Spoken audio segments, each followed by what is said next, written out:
반갑습니다. 송주준입니다. 어제 이어서 오늘도 제가 굉장히 기분 좋은 소식으로 영상을 시작할 수 있을 것 같습니다.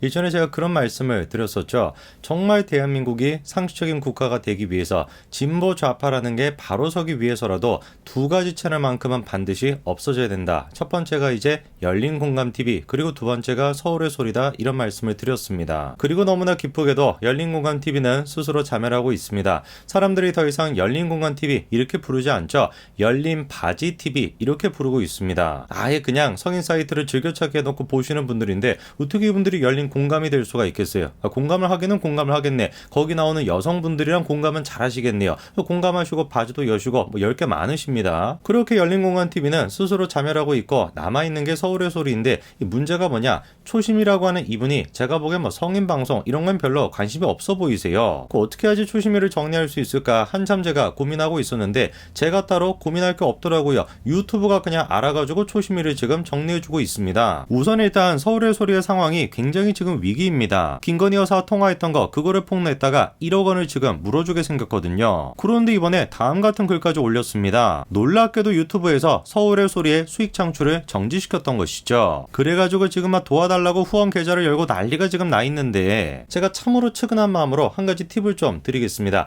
제가 시키는 대로 하시면 금방 그냥 후원금 모으실 수 있을 겁니다. 서울의 소리라고 해서 서울 사람들을 대상으로 후원금을 모으시지 마시고 평양의 소리로 채널을 바꿔가지고 평양 사람들을 대상으로 후원금을 모아보세요. 평상시 하는 얘기가 사실상 북조선 방송이랑 별반 다를 것도 없으니까 내용을 바꾸지 않는다라고 해도 채널명을 평양의 소리라고 바꿔도 아무런 이질감이 없을 겁니다. 제가 너무 큰 팁을 드린 것 같은데 그렇게 바꾸셔가지고 후원금 많이 모이면 저한테 수급이라도 좀 주셔야 됩니다. 아시겠죠? 이렇게 서울의 소리랑 열린공감TV가 다 정리가 되고 있는데 아직까지도 정신을 못 차린 것 같습니다. 이번에 열린공감TV에서 다음 같은 글을 올렸습니다. 대한민국 언론 종사자 여러분, 이렇게 시작하는 글인데, 저는 저런 글을 보고 있으면 남사스러워서 못 보겠습니다. 자기가 뭐라고 대한민국 언론인 종사자 여러분들께 기자협회 협회장이라도 되십니까? 그런데 아직도 정신을 못 차리고 무슨 기자들을 상대로 훈계를 하겠다 이러고 있으니까 얼마나 귀엽습니까? 제가 보기에는 아직도 세상살이를 모르는 철부지 어린아이 같다, 이런 생각이 듭니다. 그 어린아이 치고는 또 너무 늙어가지고 징그럽기도 한데 그냥 제가 보기엔 그냥 귀엽습니다. 그러면 이번에 또 열린공감TV에서 뭐라고 얘기를 하는 거냐, 그렇게 김건희 여사가 검소하다라고 찬양을 했던 언론사들이 왜 김건희 여사의 명품에 대해서는 보도를 똑바로 안 하냐, 이런 얘기입니다. 저는 도저히 이해가 안 되는 게, 여러분들한테 제가 질문 한 가지 볼까요? 여러분들이 보시기에 대한민국 언론사들이 김건희 여사에 대해서 보도를 했던 게 그냥 단순히 싸구려 신발을 신는다, 무슨 값싼 제품을 착용한다 이런 것만 보도를 했습니까? 그렇지 않잖아요. 디올 제품을 착용했다, 무슨 명품을 착용했다, 그런 기사도 얼마나 많이 나왔습니까? 그러니까 대한민국 언론사들은 김건희 여사에 대해서 값싼 제품만 사용한다 이 얘기만 했던 것이 아니라 명품도 즐겨 착용한다 이것도 마찬가지로 보도를 했습니다. 근데 문제가 뭐예요? 어떤 경우가 됐든지 간에 심지어 값비싼 명품을 사용했다라고 할지라도 국민들은 환호했습니다. 이유가 뭐겠습니까? 아니, 국민들의 세금으로 산 것도 아니고 자기 돈으로 자기가 구매해서 자기가 입겠다라는데 그게 뭐가 문제겠습니까? 이거를 놓고 누구를 탓하겠습니까? 여론이 그렇다라는 것인데, 국민들이 그렇게 생각한다라는 것인데 얼마나 자기들이 평상시에 행동거지를 똑바로 못해왔는가, 그거를 반성해야 되는데 억지로 이거를 프레임을 씌워가지고 뒤집으려고 하니까 오히려 역효과가 나타나게 되는 거죠. 일전에 다음 같은 사진이 논란이 됐던 거 기억나실 겁니다. 억지로 이거를 갖다가 프레임을 씌우려고 하니까 뭐라고 얘기를 했었어요?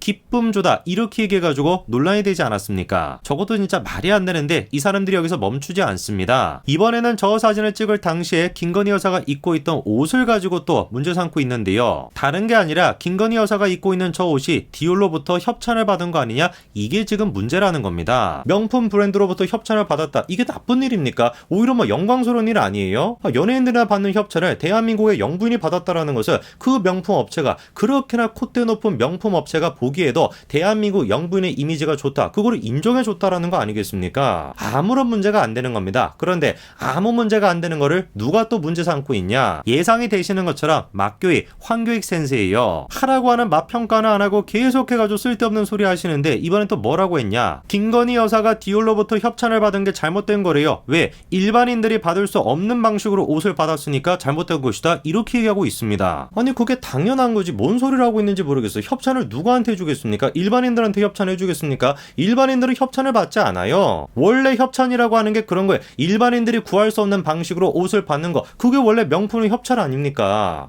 당연한 거고 아무런 문제가 안 되는 건데 김어준이까지 나서가지고 또 뭐라고 하냐? 자기가 디올 업체한테 물어봤대요. 그래가지고 그 제품의 시리얼 번호를 받았대요. 그러면서 하는 얘기가 한국에서 살 수 없는 제품이고 유럽에서도 살 수가 없는 제품이래요. 한마디로 얘기해서 구매할 수가 없는 제품이다. 이렇게 얘기하고 있습니다. 그렇게 구할 수 없는 제품은 어떻게 구했을까? 이러고 앉았는데 어떻게 구하긴 한강 매장에 가가지고 구했지. 진실이 밝혀졌습니다. 협찬이 아니거니와 일반인들도 충분히 돈만 있으면 살 수 있는 그런 제품이었습니다. 이렇게 진실이 드러나고 나면 황교익 센세가 이런 진실을 받아들일까요? 당연히 받아들이지 않죠. 대본에 그러니까 하는 얘기가 뭡니까? 언론에 보도된 내용은 믿지 말래요. 그러면서 지금도 계속해가지고 페이스북에다가 영수증을 공개해야 된다. 영수증이 공개되기 전까지는 믿을 수가 없다. 김건희 여사가 직접 답할 차례다. 뭐 이러고 앉아있는데 이 얼마나 쓸데없는 짓입니까? 아무런 쓸데없는 짓이에요. 제가 보기에 100배 1000배 더 쓸데있는 짓은 왜 도대체 황교익이라고 하는 인간이 맛 칼럼니스트라고 불려야 되는가? 그거에 대해서 연구하는 게 100배 1000배 더 가치 있는 일입니다. 그거부터 먼저 답해보세요. 김건희 여사는 답해라. 이렇게 얘기할 시간이 있으면 왜 자기가 맛 전문가라고 하는 것인지, 누가 도대체 그거를 입증해주고 있는지 그거부터 먼저 답해보시기 바랍니다. 제가 보기엔 수많은 국민들이 그게 훨씬 더 가치 있는 일일 것이다. 이렇게 생각할 겁니다. 김건희 여사를 가지고 저런 식의 프레임을 씌운다라는 게 정말 민주당 진영에 도움이 되겠습니까? 아무런 도움이 되지 않습니다. 애당초 이번에 민주당이 망한 이유가 뭔데요? 자숙을 해도 진작에 자숙을 했어야 되는 이재명이가 전면에 나왔던 거, 그렇게 서민인 척했던 김정순 여사의 실체가 드러나게 됐던 거, 이 모든 것들에 대해서 대한민국 국민들이 조국 사태부터 느껴왔던 게 폭발했던 거 아닙니까? 많은 국민들이 그거를 깨닫고 있었습니다. 그러나 그만큼 또 많은 국민들이 그거를 인지를 못하고 있었어요.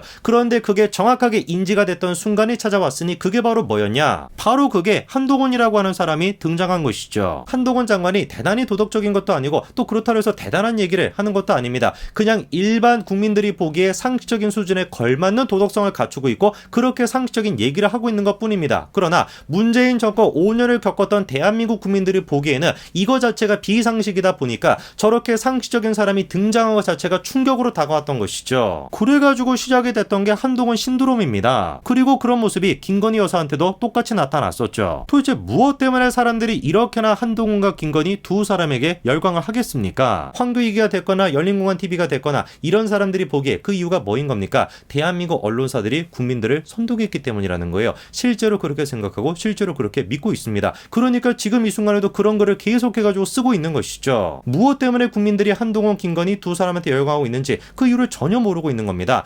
언론사들이 국민들을 선동해가지고 그렇게 된 것이 아니라 그냥 두 사람이 상식적이었기 때문이에요. 그리고 그렇게 상식적이라고 하는 게 지난 문재인 정권 5년 동안 국민들이 전혀 찾아볼 수가 없었기 때문에 그거에 대한 반작용으로 두 사람에 대한 신드롬이 만들어진 겁니다. 도저히 제가 저 사람들을 상대로 설득할 수 있다라고 생각하지 않으니까 그냥 계속 그렇게 계시기 바랍니다. 서울의 소리는 평양의 소리로 이름 바꾸시고, 그리고 열린 공감은 열린 바지 TV로 이름 바꾸셔가지고 더 열심히 활동해 주시기 바랍니다. 언제까지? 내년 총선에서 민주당이 대패할 때까지. 여기까지 말씀드리겠습니다. 감사합니다.